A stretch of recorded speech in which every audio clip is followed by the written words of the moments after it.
Hello YouTube and welcome back to another video.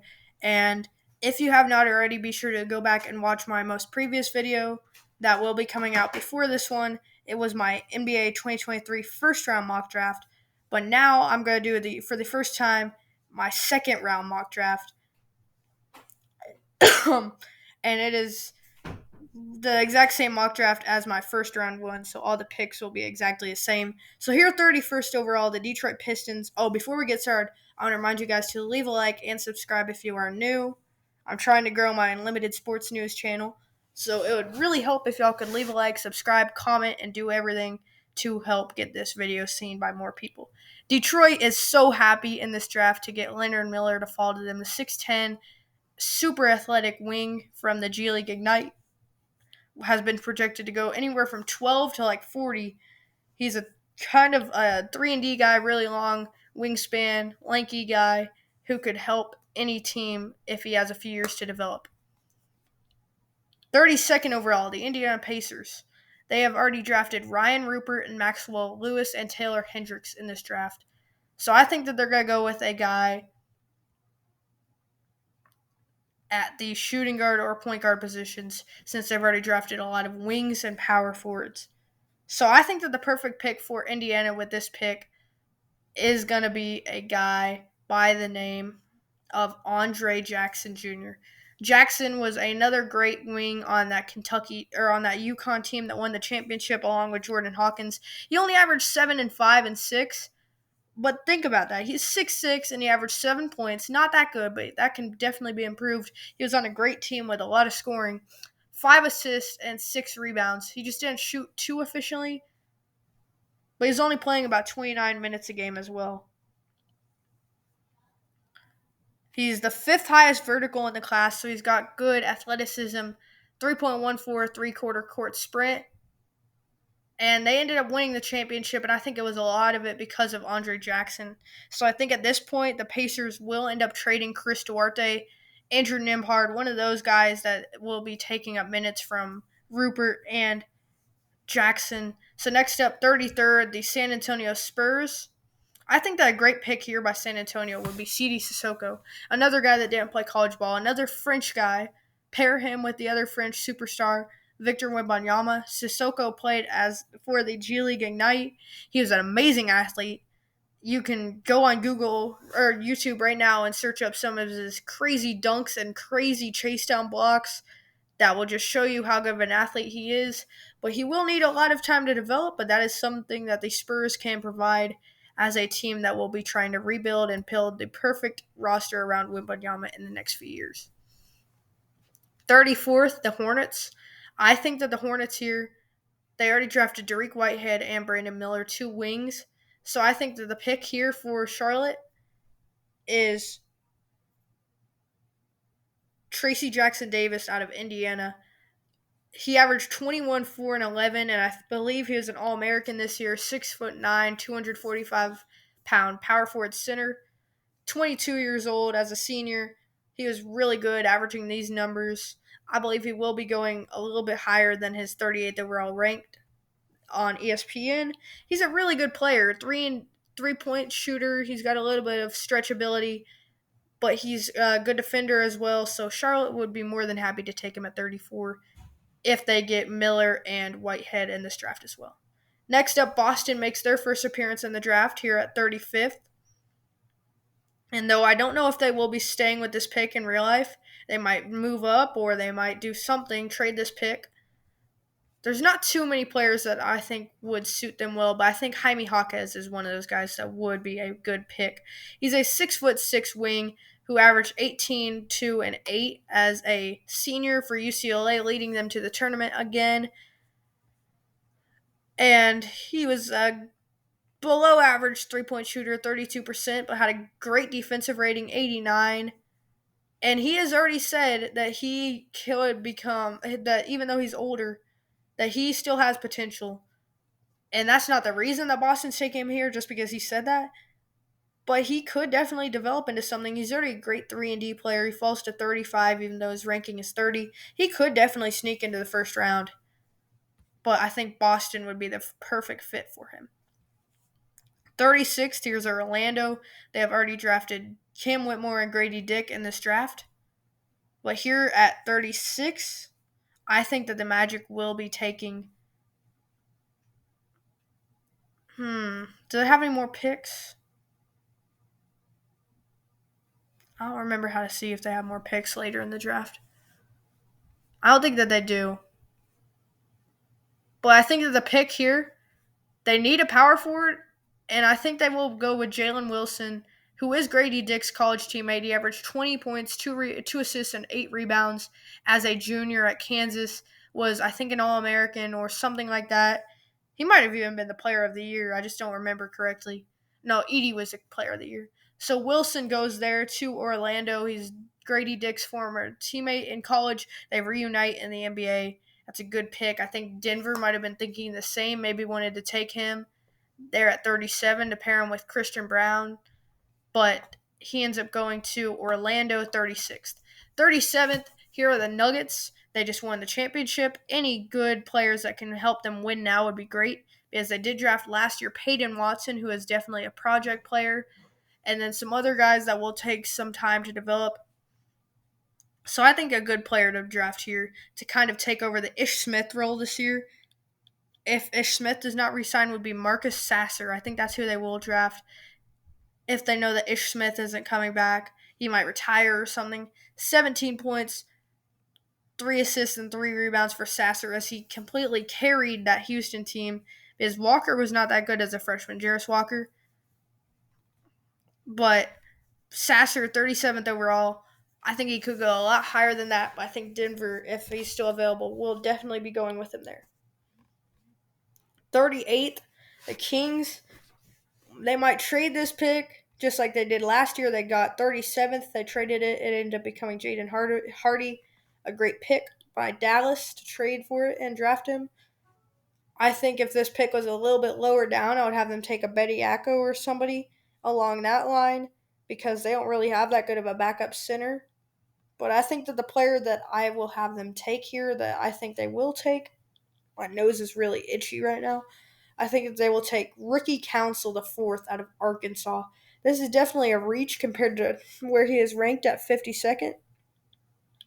But as a junior at Arkansas, he averaged 16 points, 2 assists, and 4 rebounds.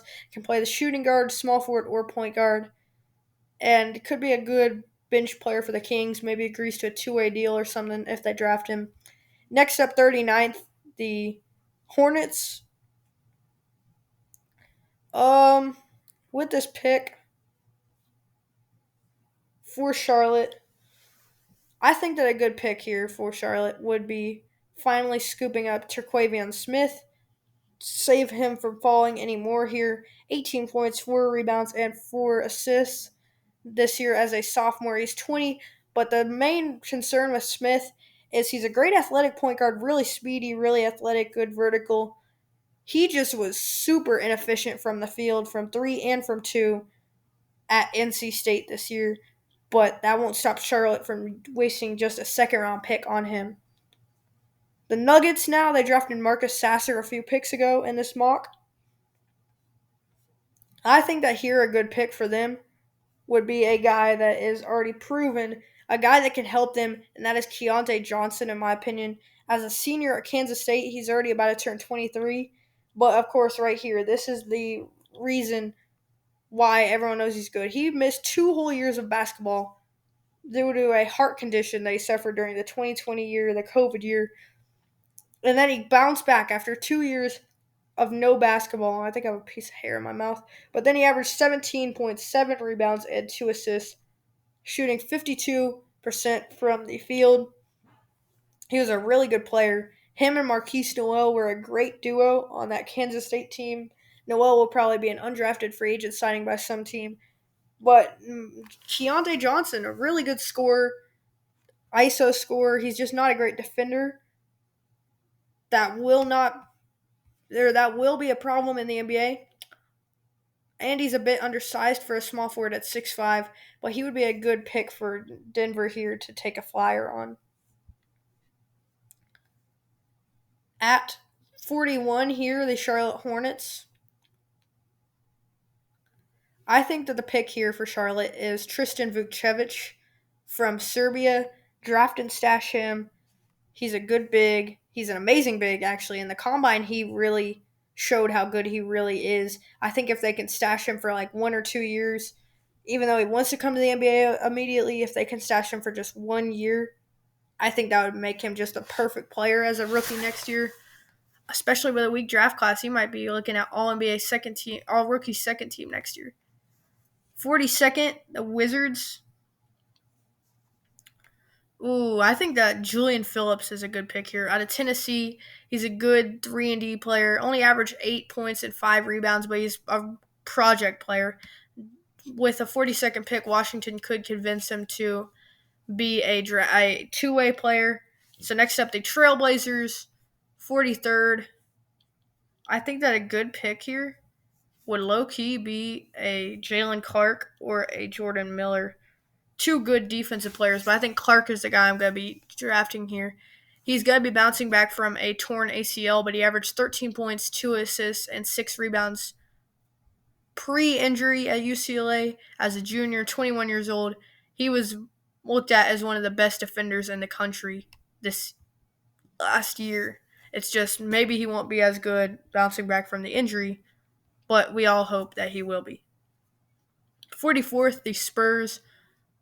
Their picks, CD Sissoko and Victor Wembanyama.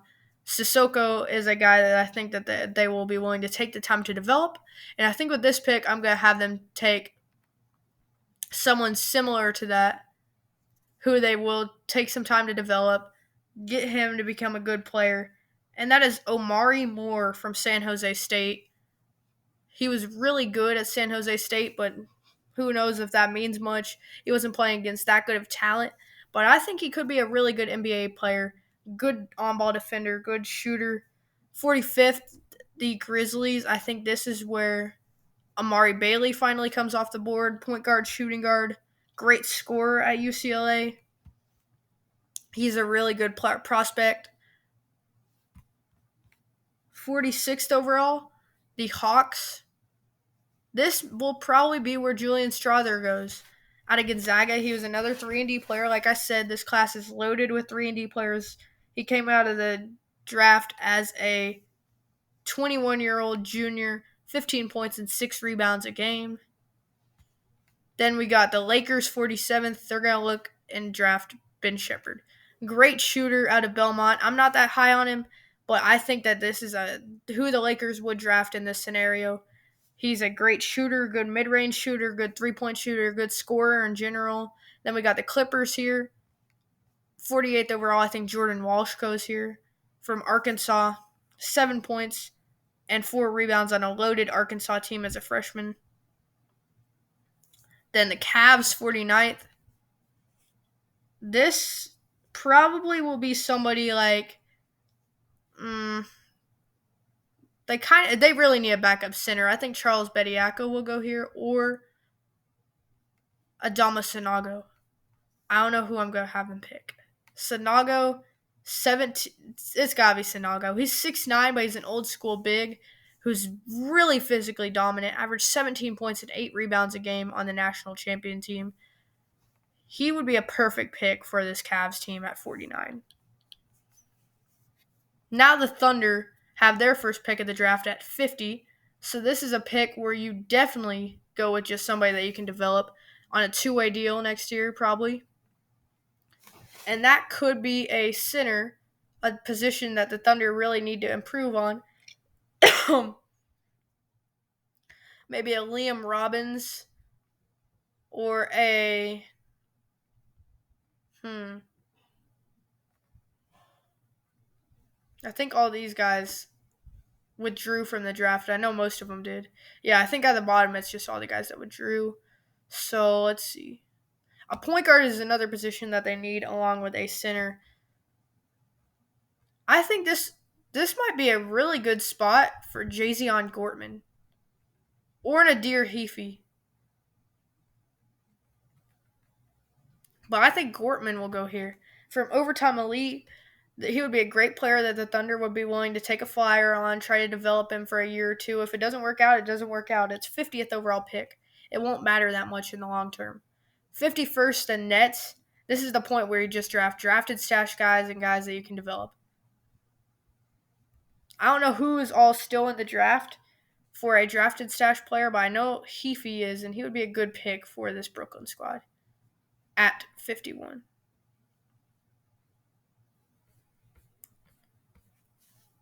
'52, the Suns. They're going to go here with Seth Lundy out of Penn State, a good shooter, good scorer. 53,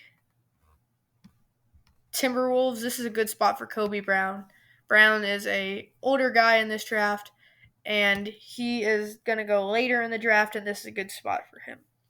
Then the Kings at 53. I think whoever this is, it's got to be a draft and stash. I don't know if Mentos, whatever his name is still in the draft. I know Kazalon is, so I guess draft Kazalon here. It's probably not going to be him. It's going to be some other Eurostash guy, but I just don't know which Eurostash guys are still in the draft and who aren't. Because a lot withdrew yesterday at the deadline. So then we got the Pacers at 55. Another team that will probably draft a draft and stash guy, but I'm going to have them take Amani Bates just because obviously I don't know who is a draft and stash and who's not. Bates might turn into something. Maybe he won't. Well, I guess we won't know until he actually plays his first game in the NBA. Then we got Mohamed Guy, 7-foot power forward out of Washington, 14-8. The Grizzlies would be a good spot for him. Then this is a forfeited pick, so we'll just draft like somebody who's not going to get drafted.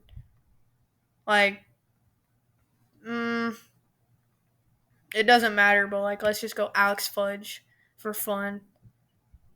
I don't know why he even stayed in the draft. He wasn't that good last year, and he was young. Then he just went to Kansas State University as a transfer, so he's not even in the draft. That's another forfeited pick. And then this will be the 58th pick, or the 57th pick, the Washington Wizards. This will be probably where, like, Tumani Kamara slips into the draft. And then that means 60th or 58th overall, another draft, shortened draft. The final pick in the draft, I'm going to have the Bucks select as Wallace Tubelis out of Arizona with the mystery relevant pick. 20 points and 9 rebounds a game as a junior last year. If you guys enjoyed this video, be sure to leave a like and subscribe if you are new. I'm expecting to have at least one more mock draft video out this week and then a few more next week, including one on draft day where I will have a live stream, hopefully on my channel, my main channel, probably not this one, but I will advertise it on both channels leading up to the day if I can get some stuff figured out with YouTube where they accidentally blocked my live streaming privileges. So hopefully I can get that figured out. If I can, I will advertise it on both my channels, but be sure to leave a like and subscribe so you don't miss any of this content, and I will see you guys next time. Peace.